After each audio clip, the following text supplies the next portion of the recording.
Bienvenidos, soy Bastián Goethe y esto es Interpretando la Historia.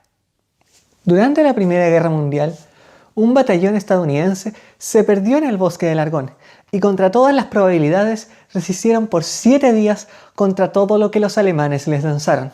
Aquí está la historia.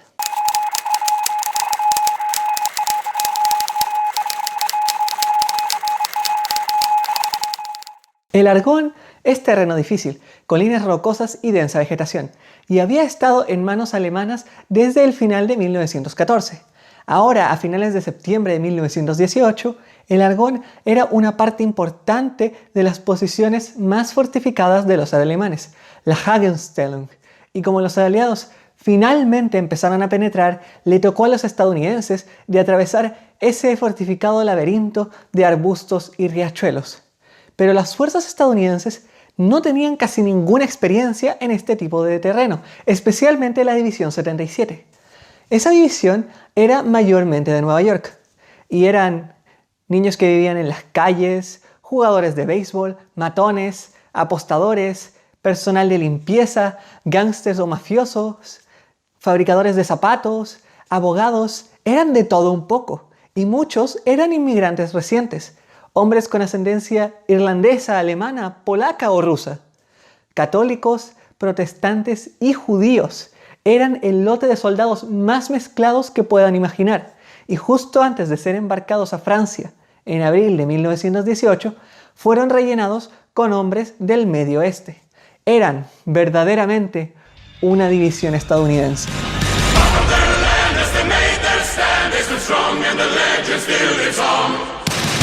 La ofensiva de Meuse-Argonne había hecho progreso, y pese a pesadas bajas, los estadounidenses habían avanzado varias millas hacia los alemanes.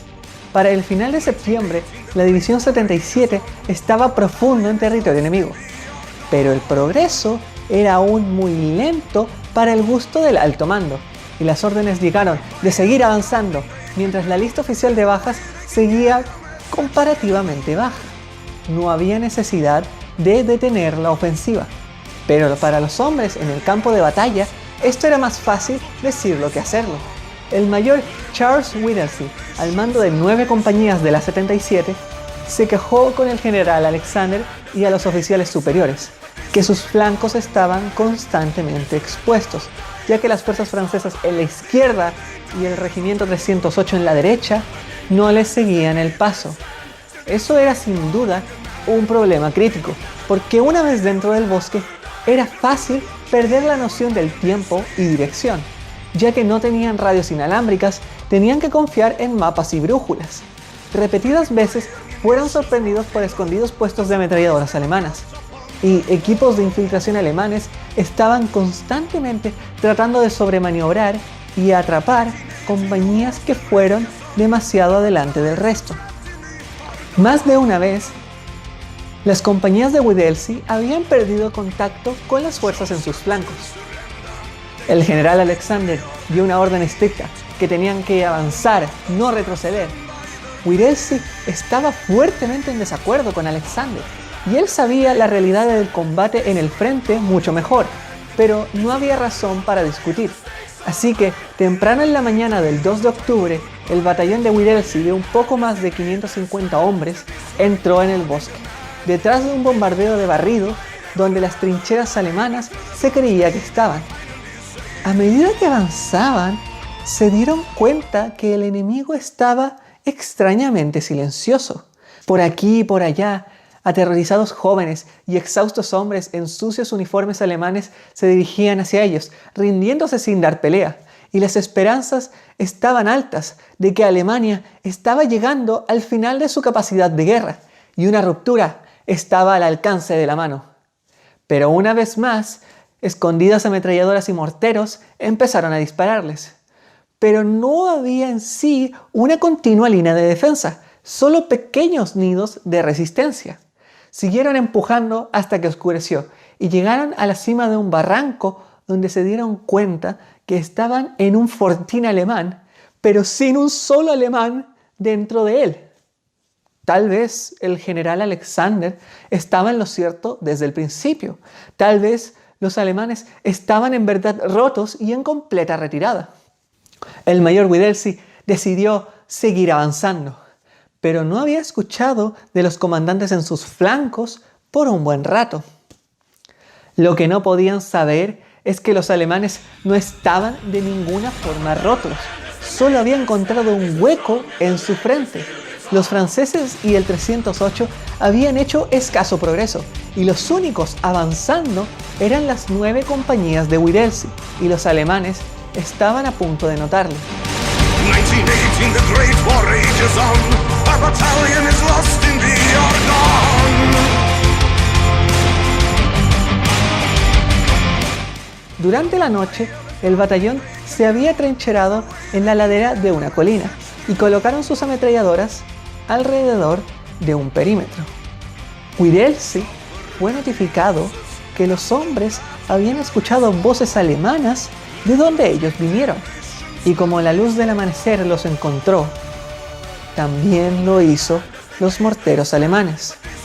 Widelski tenía un poco más de 500 hombres listos para combate, pero aún no había oído de sus flancos. Él envió corredores, y ellos creían haber avistado soldados alemanes moviéndose a través de los arbustos. Ahora, Widelski ya había visto esto, las tácticas de infiltración alemanas, así que envió a su compañía más fuerte, la compañía E. Pero, ¿en verdad había alemanes allí o eran corredores aliados intentando restablecer conexión? Una voz vino de los arbustos. ¿Americanos?, refiriéndose a los estadounidenses. Un soldado respondió: «Sí, compañía E». La respuesta a eso fue una descarga de fuego de ametralladoras y granadas. Compañía E dejó de existir. Los alemanes los encontraron y el peor miedo de Widelski se hizo realidad. Fue aislado y ni siquiera sus palomas mensajeras encontraban su camino. Y la artillería alemana se acercaba cada vez más. Widelski estaba en un lugar apretado. Él podía retirarse y abrirse camino de vuelta a sus líneas, pero tenía muchos heridos y devolverse significaría dejarlos completamente expuestos. Tampoco tenía idea cuántos alemanes estaban detrás de él. Decidió quedarse. Los alemanes los probaron, corriendo de cobertura en cobertura, tentando a los estadounidenses de dispararles y revelar sus posiciones. Los morteros alemanes causaron muchas bajas, pero los estadounidenses tenían una ventaja. Tenían inmigrantes alemanes en sus filas, quienes traducieron las poco cuidadosas órdenes gritadas por los oficiales alemanes. Esto frustró los ataques hasta que la noche cayó. El bolsillo se encogía, pero seguía firme. El agua y la comida se agotaban rápidamente. Al tercer día, la comida y el agua se agotó. Los hombres recurrieron a registrar los cadáveres alemanes por víveres. Widelski y los oficiales hicieron lo posible para mantener la moral. Y en el medio de la nada, en el medio de Francia, la actitud neoyorquina se hizo notar. Cada ataque alemán era repelido en seco y cada insulto era adecuadamente devuelto. La 77 no sería acobardada y no se rendirían. En la tarde, el bombardeo se intensificó y cayó peligrosamente cerca. Y finalmente los impactó. Grandes piezas de artillería les empezaron a caer y quedó claro que era artillería estadounidense. Widelski corrió a sus palomas. Ninguna había regresado y solo quedaba una, la favorita del soldado portador, una paloma blanca y negra llamada Cher Ami. Widelski escribió: «Nuestra propia artillería está descargando fuego sobre nosotros. Por el amor de Dios, deténganse». Y sus coordenadas, en un pedazo de papel, lo colocó en un tubo de aluminio y lo ató a la pata de la paloma. Todas sus esperanzas descansaban en esa paloma, y Cher Ami tomó vuelo al árbol más cercano, donde se sentó tranquilamente en una rama viendo a los hombres que pateaban el árbol y le lanzaban piedras a ella, hasta que volvió a tomar vuelo. El bombardeo continuó y fue aún peor ya que los alemanes se unieron al bombardeo. Debido al bombardeo de los estadounidenses, se estima que Widelski perdió alrededor de unos 60 hombres a causa del fuego amigo. Pronto, soldados alemanes entraron al bolsillo lanzando granadas mientras venían cuesta abajo. Ahora, de haber intentado eliminar a todos los estadounidenses, probablemente hubieran tenido éxito, pero en cambio intentaron tomar prisioneros. Esto le dio al batallón una chance de luchar de vuelta. Ametralladoras ardían al rojo vivo, soldados disparaban a quemarropa desde una pared de cadáveres, resistiendo a ser capturados nuevamente, forzando a los alemanes a retirarse. Y la noche cayó otra vez.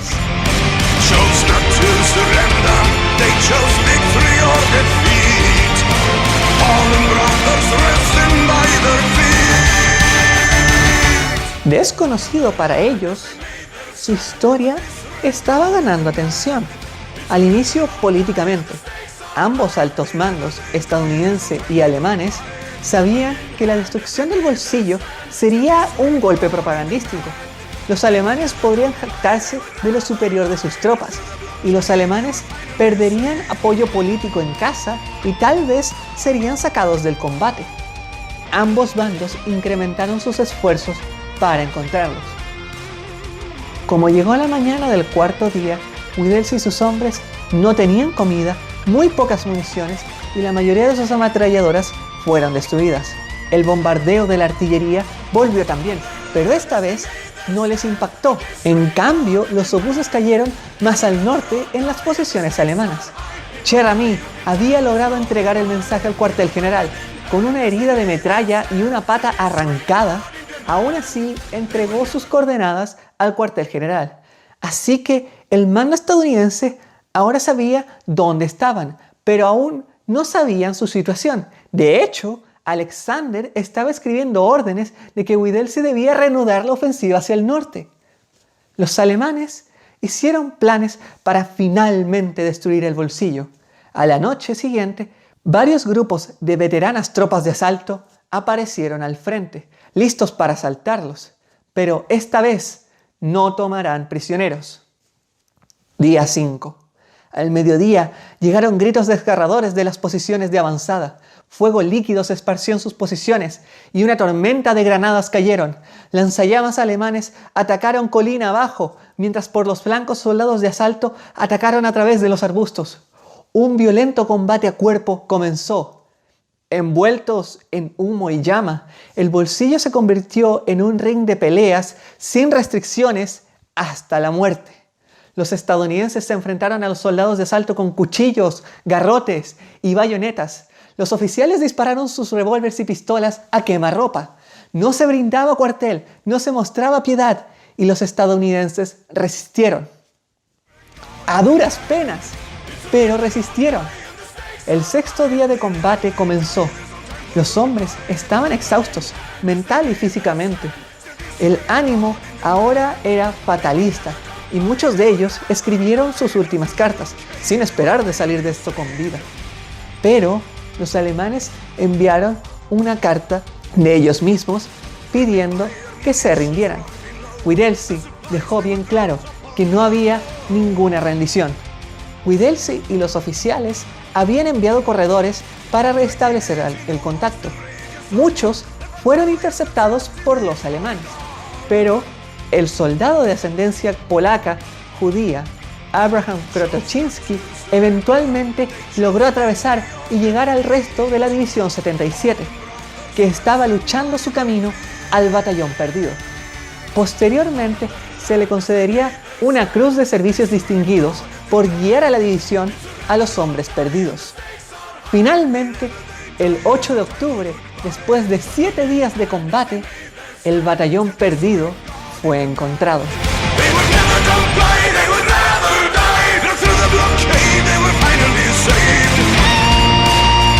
Agua y comida rápidamente fue entregada a los exhaustos soldados.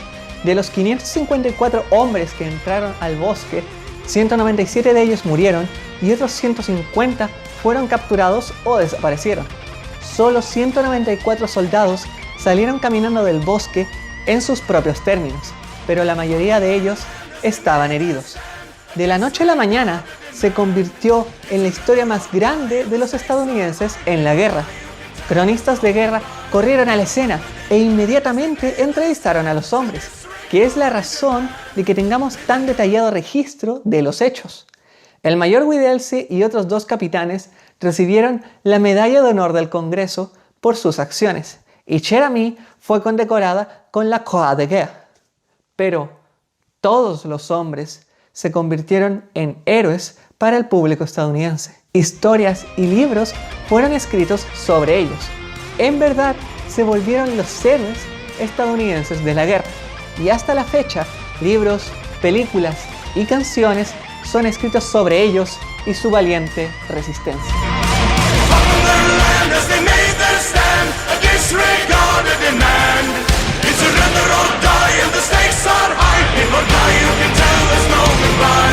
Espero que el video les haya gustado. No se olviden de suscribirse y darle me gusta. Compártelo en tus redes sociales para que tus amigos aprendan algo nuevo de historia. Esto ha sido todo por esta semana. Un saludo y nos vemos en el próximo episodio.